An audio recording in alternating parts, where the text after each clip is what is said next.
अस्सलाम वालेकुम नाज़रीन। दो तीन अहम पॉइंट्स हैं वो हम आपसे शेयर करना चाहते हैं। सबसे पहले ये कि पीटीआई ने एक दरख्वास्त दायर की थी पीर को सेनेट के चेयरमैन और डिप्टी चेयरमैन के इंतखाबात रुकवाने के लिए इस्लामाबाद हाई कोर्ट से रुजू किया था, लेकिन रजिस्ट्रार हाई कोर्ट ने खैबर पख्तूनख्वा में सेनेट में नशस्तों का मामला जो है पिशावर हाई कोर्ट में जेर समात होने का एतराज़ लगाया है कि पहले ही उस पर समात हो रही है तो फिर हमसे रुजू करने का जो है जवाज नहीं बनता।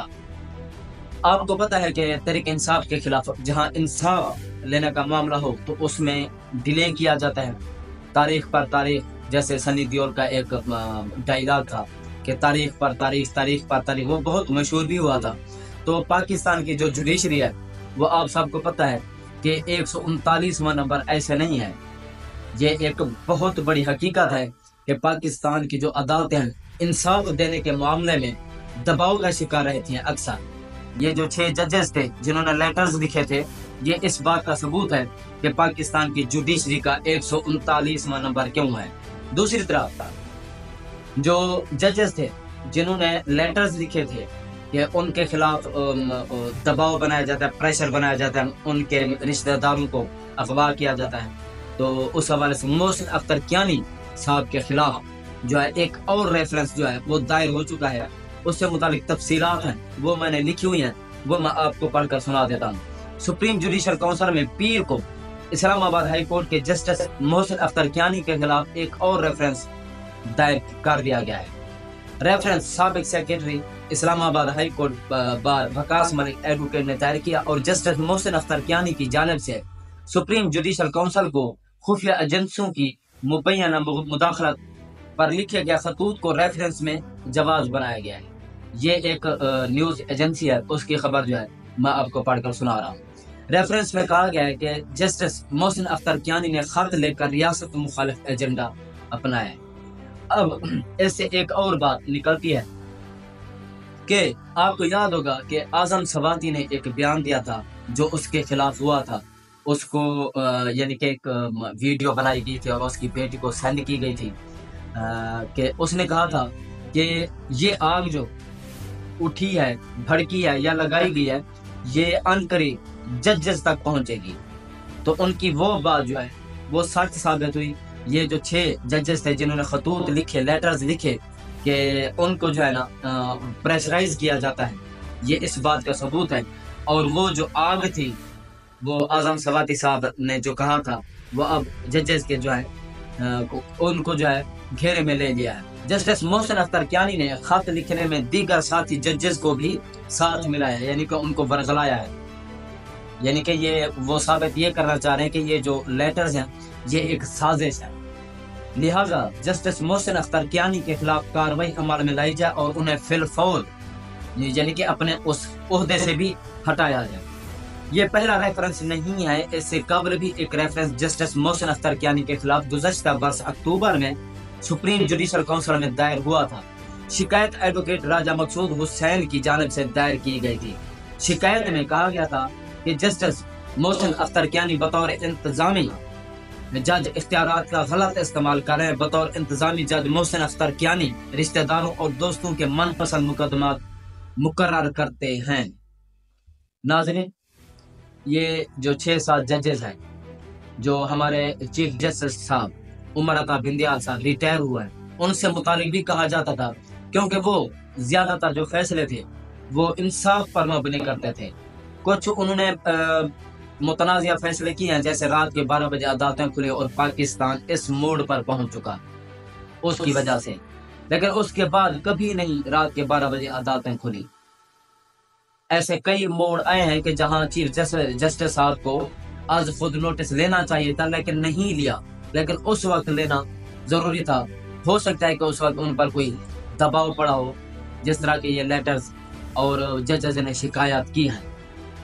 तो मजीद उनका कहना था कि लिहाजा जस्टिस मोहसिन अख्तर कियानी मिसकंडक्ट के मुर्तकब हुए हैं। इसके अलावा जस्टिस मोहसिन की मुल्क और बैरून मुल्क बहुत सी इनडिक्लेयर जायदादें हैं। आपको याद है कि ये शुरू से होता आ रहा है कि जिससे भी अगर कोई इदारे खुश ना हो तो उनके खिलाफ करप्शन भी निकल आती हैं और इनडिक्लेयर जो जायदादें होती हैं, प्रॉपर्टीज होती हैं, وہ بھی نکل آتی ہیں. اور یہ ڈھکی چھپی بات نہیں ہے کہ جن کو اداروں نے یہ جو نیب ہے آئی بی ہے اور مختلف قسم کے جو ادارے ہیں تحقیقات کرنے والے کرپشن والے انہوں نے نواز شریف کو زرداری کو مختلف قسم کے کیسز میں پھنسایا ان کو ڈکلیئر کیا کہ یہ کرپٹ ہیں چور ہیں لٹیرے ہیں اور غدار وطن ہیں تو اب وہی انہیں اداروں نے ان کو محب وطن بنا کر ملک پاکستان پر مسلط کیا. اچھا جی پاکستان میں جسٹس محسن اختر کیانی کی 15 غیر منقولہ جائیدادیں ہیں. غیر منقولہ جائیدادوں میں 6 پلاٹ 9 گھر اور اپارٹمنٹس ہیں.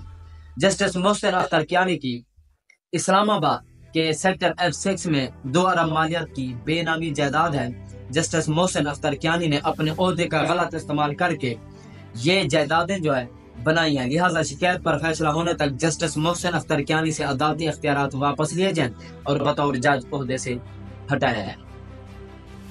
آپ کو یاد ہوگا جج دلاور صاحب کا ایک متنازعہ فیصلہ غیر آئینی فیصلہ غیر قانونی فیصلہ کہ جس میں انہوں نے حق کے ایک ملزم کو حق کے دفاع دیے بغیر ایک فیصلہ سنایا کہ جس کو بعد میں پھر اوور رول کیا گیا یعنی کہ کالا دم قرار دیا گیا اور اس پر سزا بھی جو ہے سیفر والے معاملے میں شاید توشہ خانہ معاملے میں معطل کی گئی تھی.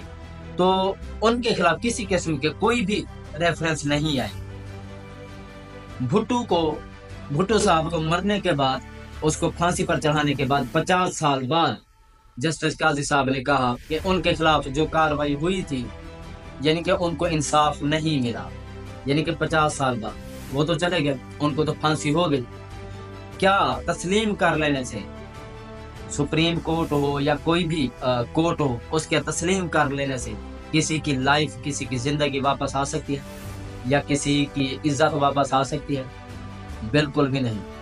اس سے بہتر ہے کہ سوچ سمجھ کر جو ہے ہماری جو عدلیہ ہے وہ فیصلے کرے انصاف پر مبنی ورنہ اللہ تعالیٰ کے ہاں کسی کی سفارش نہیں چلتی. اور یہ بھی یاد رکھیے گا کہ یہ کوئی بے نامی جائیدادیں مس کنڈکٹ وغیرہ کوئی ایسی ویسی چیز نہیں ہے. اور یہی سپریم کورٹ کے جو احکامات ہیں چھوٹی عدالتیں نہیں مانتی. یہ ہم نے دیکھا کہ ماضی قریب میں سپریم کورٹ کے احکامات نہ آئی جی پنجاب مانتا ہے نہ ASP مانتا ہے اور نہ ہی چھوٹی عدالتوں نے مانے ہیں. کسی کے خلاف کوئی ریفرنس نہیں آیا. لیکن جن ججز نے لیٹرز لکھے ہیں کہ ہمارے ساتھ ہمارے خلاف یہ ہو رہا ہے خفیہ کیمرے ان کی ریکارڈنگ مبینہ طور پر ویڈیوز بنے جاتے ہیں پھر ان کو بلیک میل کیا جاتا ہے. لیکن ان کے خلاف جنہوں نے انصاف مانگا ہے مس کنڈکٹ اور بے نامی جائیدادیں اور مختلف قسم کے جو ریفرنسز ہیں وہ دائر کیے جا رہے ہیں. عوام اب باشعور ہو چکی ہے. عوام سمجھ چکی ہے. عوام دیکھ رہی ہے. عوام کسی بھی پاکستان کی پولیٹیکل کنڈیشن سے سچویشن سے بے خبر نہیں ہے. اب تک اتنا ہی. مزید اگلے ویڈیو میں تب تک اپنا اور اپنے چینل کا خیال رکھیے گا. اللہ حافظ.